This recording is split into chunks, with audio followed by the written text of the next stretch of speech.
2024년 7월 7일 주일 예배 참여하신 모든 주의 사랑하는 성도들을 주 예수 그리스도의 이름으로 축복합니다.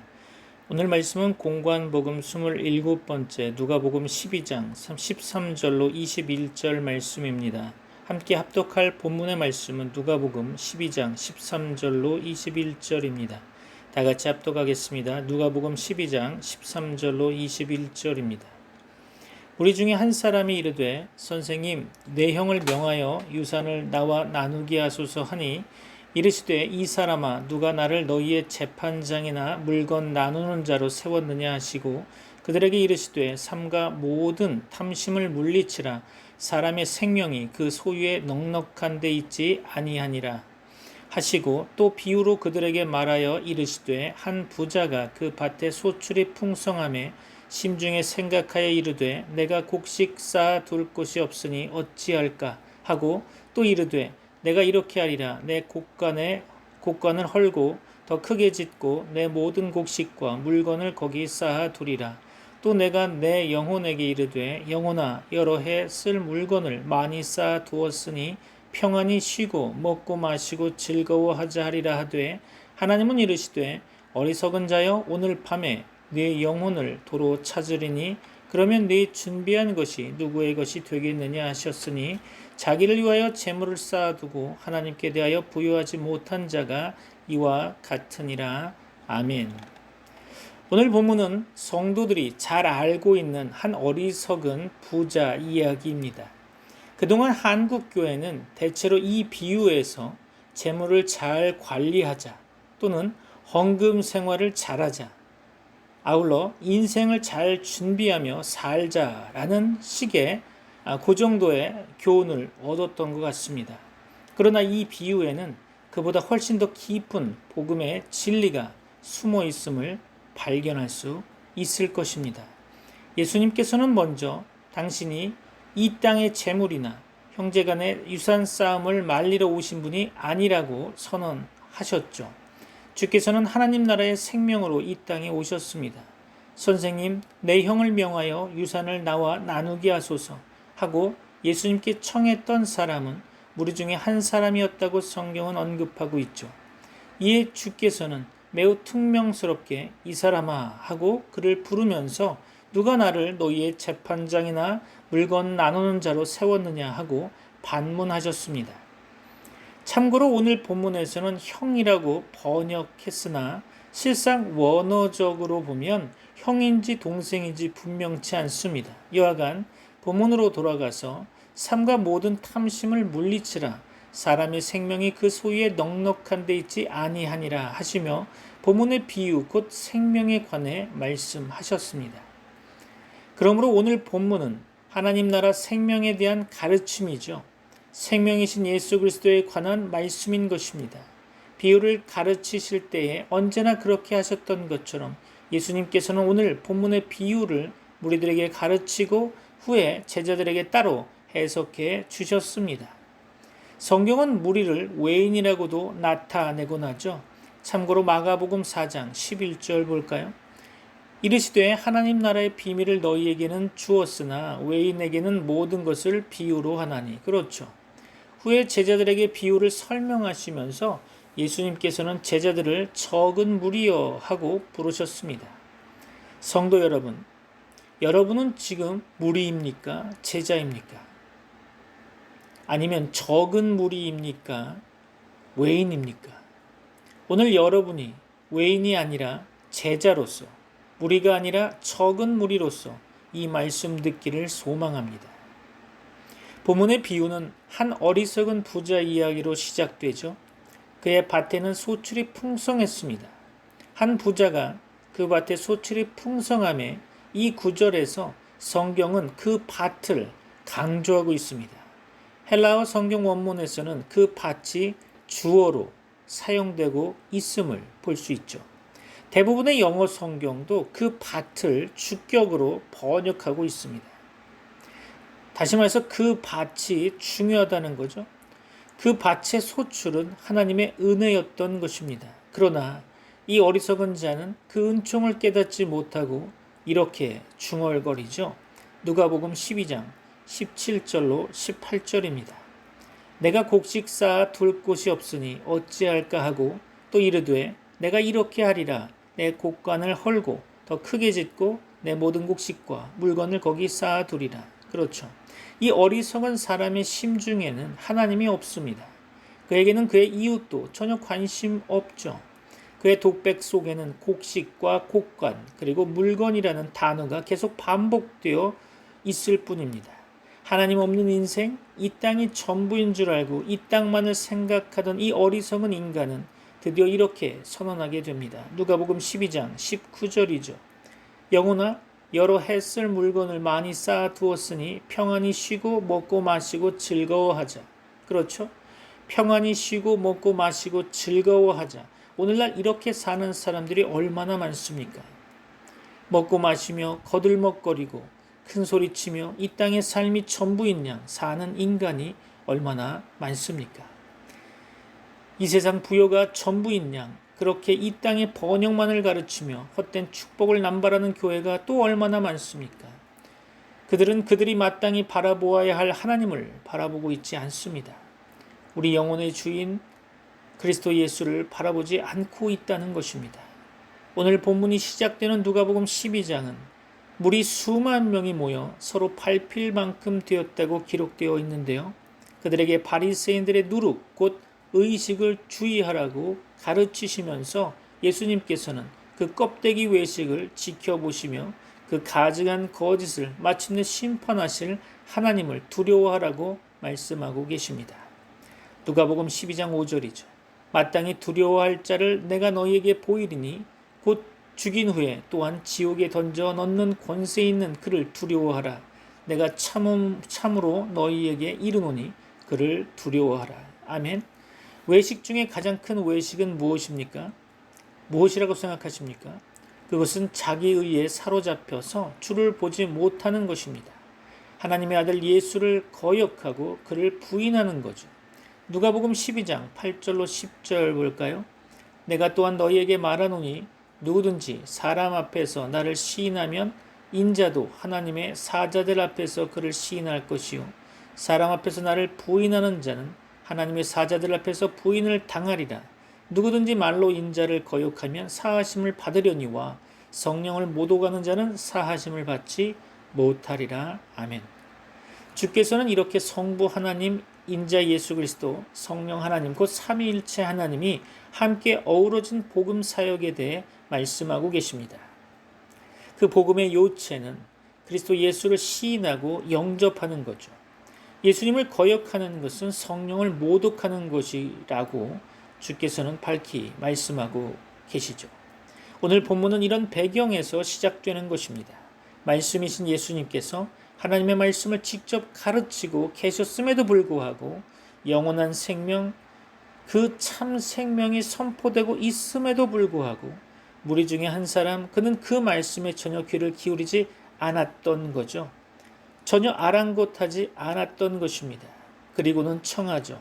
누가복음 12장 13절입니다. 선생님, 내 형을 명하여 유산을 나와 나누게 하소서. 성도 여러분, 혹시 이것이 우리 믿음의 실상이 아닐까요? 오늘 한국교회의 현주소가 아닐까 생각됩니다.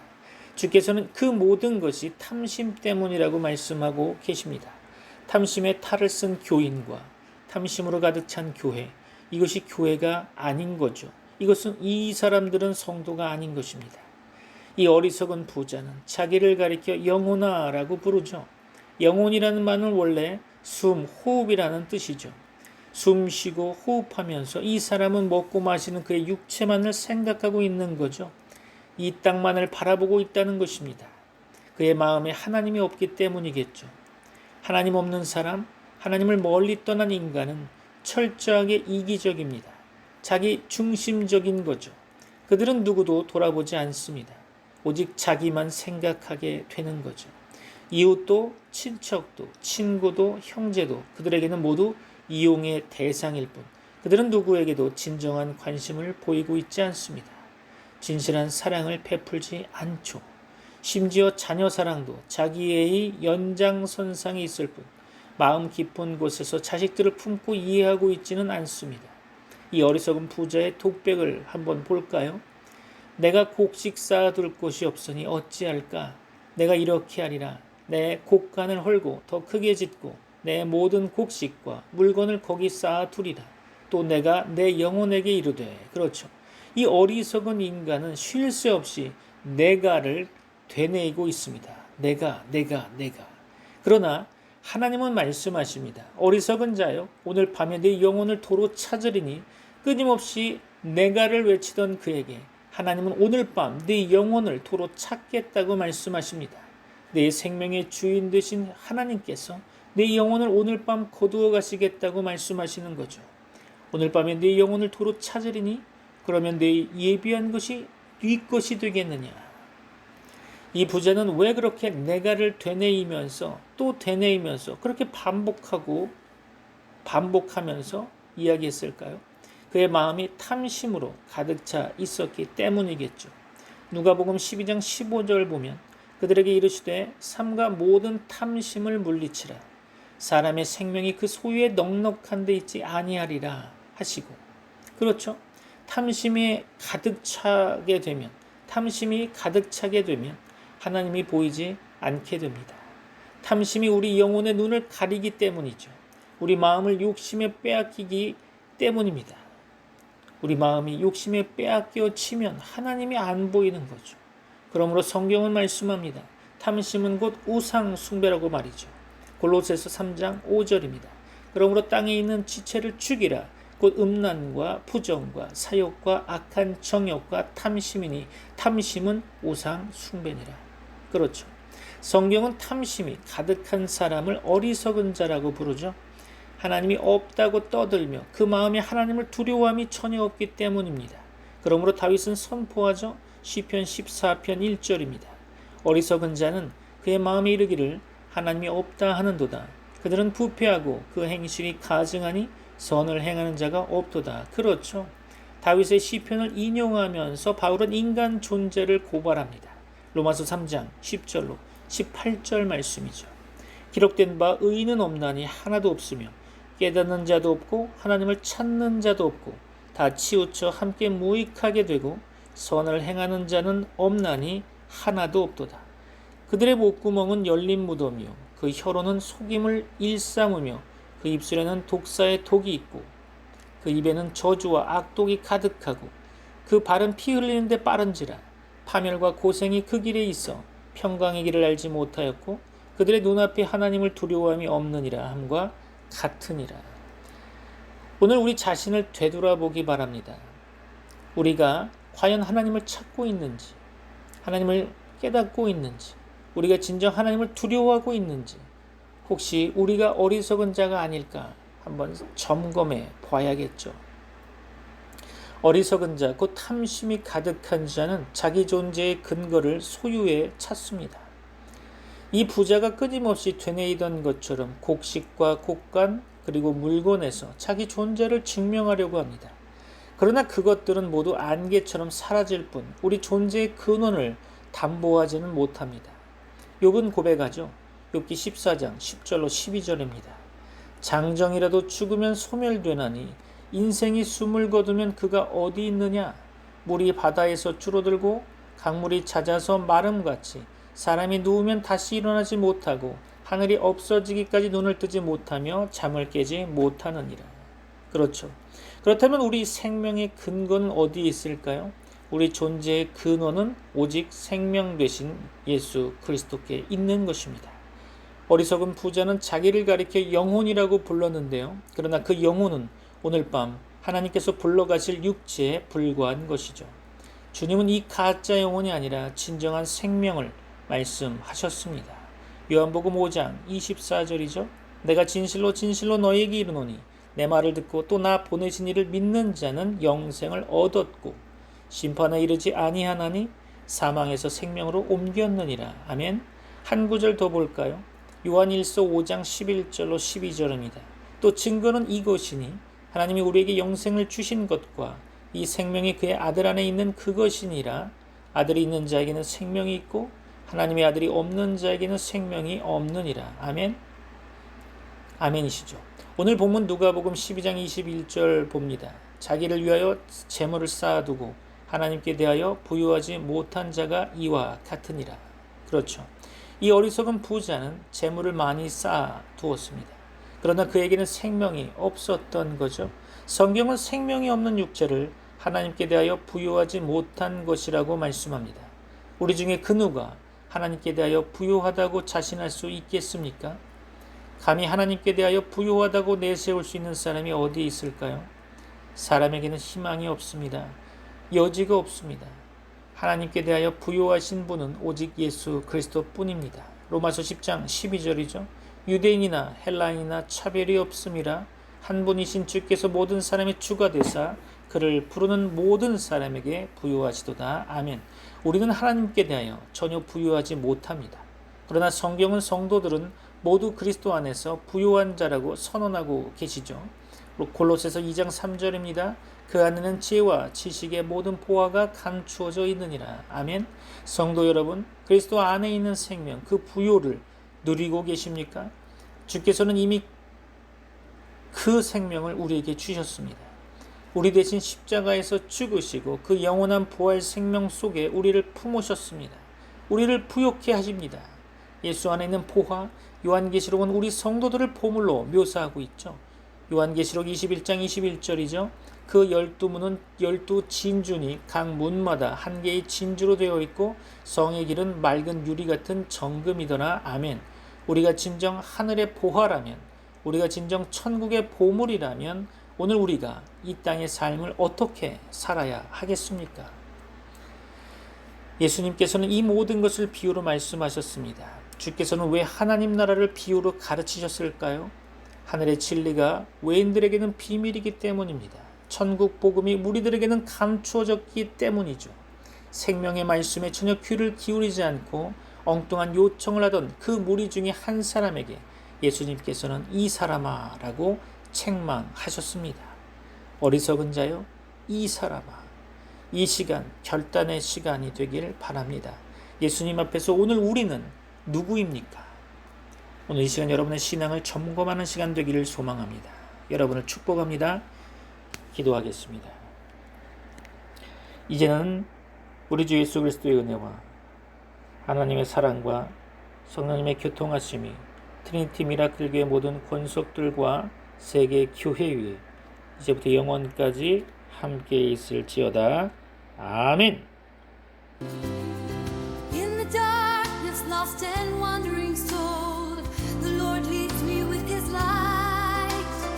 In the midst of stormy waves, He's with me, holding my hand so tight. In the love of the Lord, I give my all to you. In endless grace, you make me new. In the love of the Lord, you wash my sins away. Forever I'll praise you, worship you every day.